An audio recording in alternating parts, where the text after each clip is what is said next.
Welcome to a Programming Languages virtual meetup pre-recording. My name is Connor Hoekstra, and in this video, we're going to be covering Chapter 4.2 of the Structure and Interpretation of Computer Programs. This is a continuation of Chapter 4.1, where we first wrote and constructed our metacircular evaluator. In this chapter, we're going to be extending that or looking at a variation of the interpreter such that we make it a lazy interpreter. The table of contents for Chapter 4.2 are as follows. It is entitled Variations on Scheme, Lazy Evaluation, and the three subsections are entitled 4.2.1, Normal Order and Applicative Order, 4.2.2, an Interpreter with Lazy Evaluation, and 4.2.3, Streams as Lazy Lists. Let's start off at the top of 4.2.1, Normal Order and Applicative Order, where the textbook states, in section 1.1, where we began our discussion of models of evaluation, we noted that Scheme is an applicative order language, namely, that all the arguments to scheme procedures are evaluated when the procedure is applied. In contrast, normal order languages delay evaluation of procedure arguments until the actual argument values are needed. Delaying evaluation of procedure arguments until the last possible moment, e.g. until they are required by a primitive operation, is called lazy evaluation. And this has footnote 32 attached to it, which we will look at in a couple slides. The text then goes on to give an example of a procedure that benefits from lazy evaluation, where it states, an example that exploits lazy evaluation is the definition of a procedure unless, where we have the definition of unless taking three arguments, condition, usual value, and exceptional value, and then passing all those values along to an if expression. So it's if condition. If the condition is true, in the consequent, we will have the exceptional value, and in the alternate, we will have the usual value. And it then goes on to say this can then be used in the following. So we have unless b is equal to 0, as long as that is not equal to true, we are going to divide a by b. Otherwise, we're going to give an exception. And note that the reason this works is because the if expression has swapped the order of the usual value and exceptional value. So in a language that has applicative order, this is always going to evaluate each of the usual value and exceptional value, and you're always going to end up printing exception, which you don't want. But in a lazy evaluation language, it's only going to evaluate the consequent or the alternate in the if expression once it's passed along, which is exactly what we want. If we hop back to footnote 32, this textbook states the difference between the lazy terminology and the normal order terminology is somewhat fuzzy. Generally, lazy refers to the mechanisms of particular evaluators, while normal order refers to the semantics of languages, independent of any particular evaluation strategy. But this is not a hard and fast distinction, and the two terminologies are often used interchangeably. If we continue on this theme of A versus B, the textbook then goes on to state something about non-strict versus strict. The textbook says, in the body of a procedure, if the body of a procedure is entered before an argument has been evaluated, we say that the procedure is non-strict in that argument. If the argument is evaluated before the body of the procedure is entered, we say that the procedure is strict in that argument. And this also is attached to a footnote, footnote 33, which states the strict versus non-strict terminology means essentially the same thing as applicative order versus normal order, except that it refers to individual procedures and arguments rather than the language as a whole. At a conference on programming languages, you might hear someone say, the normal order language Haskell has certain strict primitives. Other procedures take their arguments by lazy evaluation. And to summarize all of this, we have the following table. So applicative order versus normal order, strict versus non-strict, and then the textbook has also referred to lazy, which also has an analog which hasn't been mentioned up until this point, so I thought I would throw it in here. You might already know what this is, and the opposite of lazy is eager. So if you ever hear someone say that the opposite of lazy is strict, that is, if we're being pedantic, technically not correct. Eager is the opposite of lazy, applicative order is the opposite of normal order, and strict is the opposite of non-strict. And I believe this takes us to our first exercise, exercise 4.2.5, which states, suppose that in an ordinary applicative order scheme, we define unless as shown above, and then define factorial in terms of unless as the following. So factorial n is equal to unless equals n1, multiplication of n times factorial n minus 1, and then 1. What happens if we attempt to evaluate factorial 5? Well, our definitions work in a normal order language. And due to the fact that we have an applicative order language, we know that all of the cases in our unless procedure, all the arguments that are being passed here are going to end up being evaluated, so it's not going to end up working. Applicative order will run forever because the base case will never be hit alone or by itself. Both arguments will always be evaluated. In a normal order language, we won't have this problem and it'll work fine. This brings us to the second subsection of chapter 4.2, which is an interpreter with lazy evaluation. So in this subsection, we're going to go over all the changes that need to be made to our metacircular evaluator that we built in the previous chapter 4.1 in order to make it lazy. So the first thing that I wanted to cover is a part of the textbook that states or makes a comment and sort of defines what a thunk is. It says the delayed arguments are not evaluated. Instead, they are transformed into objects called thunks. And once again, we're going to go to the footnote 34 here, which talks about where the word thunk came from. So the word thunk was invented by an informal working group that was discussing the implementation of call by name in Algol 60. They observed that most of the analysis of thinking about the expression could be done at compile time. Thus, at runtime, the expression would already have been thunk about. So this is an interesting footnote. Curiously, in the Berkeley lecture that corresponds to this chapter, I can't remember exactly, but Brian Harvey makes or tells a different story about why thunk got its name, and it has something to do, I think, with the sound that people said that constructing these thunks made. So there's a couple stories floating out there, but I assume that this is the correct one as it's coming from Sussman and Abelson. So this brings us to the part of subsection 4.2.2 that starts to address all of the adjustments that we need to make to our metacircular evaluator from chapter 4.1 in order to make it a normal order language / interpreter. So at this point, we're just going to strictly jump over to looking at code of the before and afters for when we need to make adjustments, and then looking at some of the code that we just need to straight up remove and some of the code that we need to straight up add. So first, we're going to start at our eval procedure, which has the big conditional expression in it, and we're going to zoom into the clause that deals with applications.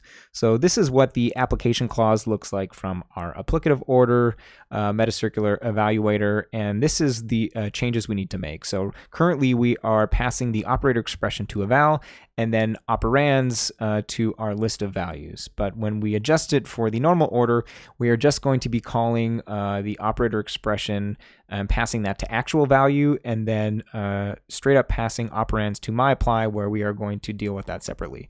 So let's take a look at what actual value does. This is just basically passing along the val expression that was outright being called in our applicative order eval procedure, and now bundling that in actual value that is around this calling force it. So force it goes with delay it, which we will look at a little bit later. If we move on to our myApply procedure, this is what we had before in our metacircular evaluator from chapter 4.1, and this is the changes that we need to make. So note that we only are changing two small parts, and that is in one part is in the primitive procedure clause of our conditional expression, and the other one is in our compound procedure clause of our conditional expression. So note that we have these two different procedures, list of arg values and list of delayed args. We're going to look at these in a second, but basically the list of arg values is going to go through and evaluate each of the arguments, and the list of delay args is going to create thunks. So if we take a look at the list of values, we had to remove this, and we replaced this with the following two. So list of arg values and list of delayed args. So if you look at basically these two procedures, you can see that list of arg values is just going through calling actual value on the first operand, and then coutering down by making use of this selector, which is essentially just a couter, where it gets you the rest of the operands, and then recursively calling list of arg values on the rest of your operands. And vice versa for list of delayed args, we're doing the same thing, but instead of calling actual value, we're calling delay it on the first operand, and then recursively working our way down the rest of the operands with our rest operands procedure once again, or selector if you will, and then making recursive calls to the list of delayed args. And these two different procedures basically give us the ability to delay our operands using the delay it, or to eagerly evaluate our operands with the actual value procedure, which bundles up the force it, if you recall. At this point, we need to make a small change to our eval if in order to make it work. This is what we had previously in the 4.1 metacircular evaluator. And if we look at the change we have to make, we just want to replace the eval with our actual value in order to force this so that we get the desired behavior that we want here. And last but not least, at least to the existing metacircular evaluator code, we need to make two small adjustments. So we're going to adjust the input and output prompts just to make it clear when we're using it that we have the lazy evaluator, and then we need to replace the eval with an actual value call in order to make sure that we never end up with a thunk being displayed when we're in the REPL. We always want to be displaying a value. So if we make these two changes, this is what it looks like. So just simply changing the string here to make sure we know that we're in the lazy evaluator, and then replacing our eval with an actual value call. And once we've made these changes, we just need to set up the code for our thunks. So as mentioned before, the analog procedure to force it is delay it, which is pretty simply just setting up a tagged list with its first element in the tagged list being thunks, similar to all our other tagged lists. And then we have some predicates and selectors for getting the expression, the environment, and checking whether we have a thunk. And then the procedures below, so at the top we have force it, which is basically just checking if we have a thunk, then we want to at this point call actual value. So this is sort of the interaction between our application clause in our eval procedure with the actual value, which bundles up force it. And then with delay it here, we get sort of the desired behavior of all of the lazy evaluations in the form of building thunk objects. The reason this is commented out, though, is that this is sort of the trivial implementation or the naive implementation. And the book talks about how you're going to run into cases where you're doing redundant calculations of the same arguments when they're sort of passed to multiple places in certain procedures. So the effective way is to set up some sort of memoization scheme that is going to, once you've already calculated a thunk, you'll be able to retrieve that value without having to do the redundant calculation. So these procedures down here basically set that up. And then on the next slide, we have the more sophisticated, non-naive version of a force it, and I won't walk through this. It's pretty trivial to understand, but hopefully you'll be able to work through it on your own. So with all of these changes now, we basically have converted our 4.1 metacircular evaluator into which was previously applicative order, evaluating all of our arguments eagerly, and it is now normal order metacircular evaluator that has lazy evaluation. And at this point, I believe we are going to go to our next exercise, which is exercise 4.27, which says, suppose we type in the following definitions to the lazy evaluator. So we have define count 0, and then define our procedure ID, which takes a single parameter x called setBang count plus count 1, and then x. It says, give the missing values in the following sequence of interactions and explain your answers. So it's going to define W to be ID with its argument as ID of 10. And then we make a call to count, and we're supposed to say, what does that give us? Then we make a call to W. What does that give us? And then we make a final call to count. So if we are dealing with a applicative order language, we would assume that once we've defined W, this would be eagerly evaluated. So you're going to end up with X being equal to, or W being equal to 10, because that's what we're passing through ID. But then ID, each time it does this, does a +1. So you'd assume that because it's being called twice, we're going to end up with count equal to 2. So that count would be 2 at this point, W would be 10, and then count would be 2 again, because the IDs have already been eagerly evaluated, and W's been already set to 10. However, we're going to see that with a lazy order or a normal order language and lazy evaluation, this is not the behavior we get. So it's pretty simple. If you've worked through the steps of converting your 4.1 interpreter into a lazy evaluation normal order interpreter, you can just plug this in and see what you get. So we can see here it's not 2, 10, 2, it's 1, 10, 2, and the explanation is because W becomes a thunk and only one of the calls to ID occurs, setting it to 1. Only after evaluating W to see the value 10 is the counter set to 2. So you can work through this with logging if you want to convince yourself that it's the way it works.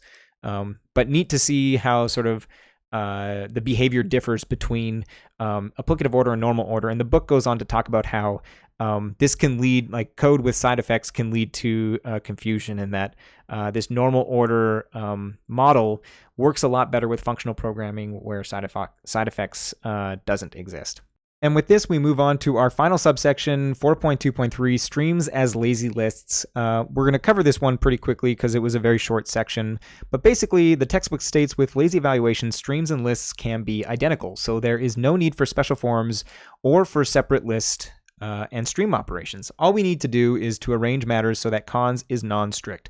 One way to accomplish this is to extend the lazy evaluator to allow for non-strict primitives and to implement cons as one of these. An easier way is to recall from section 2.1.3 that there is no fundamental need to implement cons as a primitive at all. Instead, we can represent pairs as procedures. So if we sort of add these definitions of cons, car, and cdr, which are just basically wrappers around lambdas that are selecting out using sort of, this is weak message passing, we are able to define these in terms of procedures, and then we get sort of the lazy evaluation of our procedures for free. And we've turned our lists into streams very easily. So this brings us to our final exercise, which is exercise 4.3.3, which is Ben Bitdiddle tests the lazy list implementation given above by evaluating the expression. So assuming that we've gone and taken our car, cdr, and cons and turned those into lazy or defined by sort of procedures to get the lazy evaluation baked into them, we then go and make a call to car and then the quoted ABC list. To his surprise, this produces an error. After some thought, he realizes that lists obtained by reading in quoted expressions are different from the lists manipulated by the new definitions of cons, car, and cdr. The question asks us to modify the evaluator's treatment of quoted expressions so that quoted lists typed at the driver loop will produce true lazy lists. So basically saying that there's an issue with this, and it's asking us to go and fix it. So if we take a look at the solution, first off, we need to modify the definitions of cons, car, and cdr. So you can do this by manually typing them into the REPL by entering the driver loop. The easier way to do this is just to sort of hand or manually add them using the explicit eval with a quoted expression and the global environment. And you can see here, just to prove, what the question is saying is that if we try to evaluate the car of the quoted 1, 2, and 3, we get the following error: unknown procedure type of apply 1, 2, 3. And so currently in the quotation clause of our eval conditional expression in our eval procedure, it makes a call to text of quotation, which merely just passes along sort of this cdr of our expression. So getting the car of the cdr of our expression, turning a quotation into a list. However, this is not going to work, and there's a couple different ways that you can fix this, but the following is the one that I did. So we've got this new text of quotation, which is going to get called in the conditional expression for our quotation clause of the eval procedure, where we have the following. So text of quotation takes a single expression, and then we have an internal quotation to cons procedure, which takes this expression. It checks, do we have a pair? If we don't have a pair, just return the expression. Otherwise, create a list of cons, and then recursively calling quotation of cons on both our car of our expression and the cdr of our expression. And then once we have this, all we have to do is get the text, which was previously, we had this with the cdr expression, so we want to keep this and define this as text. And then we've got, once again, an if expression that's checking, do we have a pair? Otherwise, just return the text. Otherwise, make a call to eval, and then pass text along to the quotation cons intermediate procedure that we defined up above. And once we have this, we are no longer going to run into that error. And you can test that by basically just punching in the car of your quoted 1, 2, 3 list again. So this was a rather short chapter. It's one of the shortest chapters in the textbook. So this is all we're covering in today's video. I did watch both the MIT and the Berkeley lectures. However, there's not anything I would say noteworthy that I wanted to bring up in this video. The only thing I will mention is that in the Berkeley lectures, there are two lectures, I believe they're 40 and 41, and they're entitled Lazy Evaluator and Analyzing Evaluator. And these are actually improperly titled. So if you're looking for the video or the lecture on the Lazy Evaluator, it's actually the one entitled Analyzing Evaluator. So In the next chapter or subchapter 4.3, we're going to be looking at a different variation of our metacircular evaluator. And in the Berkeley lectures, they have mistitled the 2 lectures. So just keep that in mind if you are following along with the Berkeley lectures. That's it for today's video. I hope you enjoyed and I hope you learned something, and I hope to see you in the next video.